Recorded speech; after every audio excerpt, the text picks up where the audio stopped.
Good afternoon. I hope this message finds you well. I have redrafted the trust for your Russian clients. The LLP is effectively see-through. Can you kindly make sure that this goes as quickly as possible? Yeah, this is confidential. They would take their Bermuda company and redomesticate the driver's tax reason. Bye. There was Panama Papers, but then we soon realized this is something big again.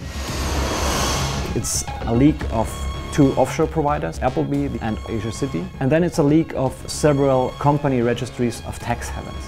The documents speak for themselves. They expose the offshore deals of more than 120 politicians and world leaders, from the Queen of England's investment in a company accused of preying on poor families to U.S. Commerce Secretary Wilbur Ross. I intend to be quite scrupulous about recusal in any topic where there's the slightest scintilla of doubt.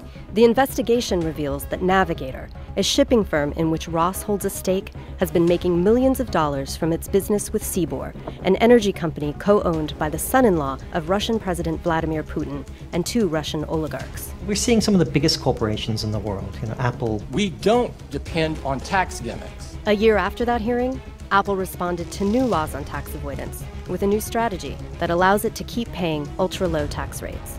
We're seeing the lengths that companies do go to avoid taxes. If for Nike it's the swoosh, for Facebook it's user base. US companies, they've taken this commercially smart move to park their intellectual property in offshore or stateless entities. It tells you just how systemic, over decades, has been the process of establishing and using companies in secrecy jurisdictions, but secrecy that allows you to evade or avoid the regulations or the taxation in other jurisdictions. Glencore has again come under fire for its aggressive dodging of paying tax. New details emerge on Glencore, one of the world's largest commodity traders. This is a group of 154,000 employees and contractors around the world. Files reveal that the company has fought off lawsuits and tax bills and has diverted millions of dollars through tax havens. This is a mainstream part of the global economy. In Canada, the investigation reveals the offshore deals of the ruling Liberal Party's key insiders. How will you measure success? By the money coming in the till. It's pretty easy. While Prime Minister Justin Trudeau was campaigning on tax fairness, well, across the country, people have told me that we need better. Documents show that his chief fundraiser was tied to a trust that kept millions of dollars in the Cayman Islands.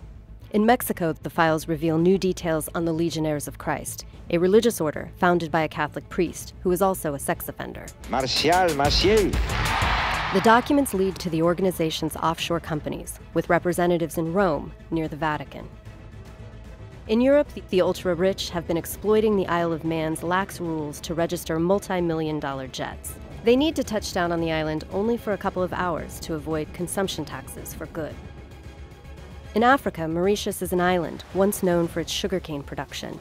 It is now a center for companies eager to profit from Africa's resources while paying as little as possible in taxes to the developing countries.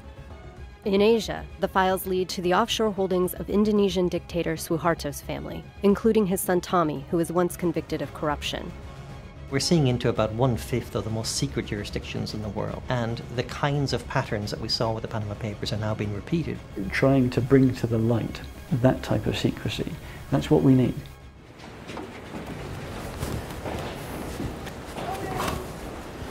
Morning, ma'am. We're with the International Consortium for Investigative Journalists.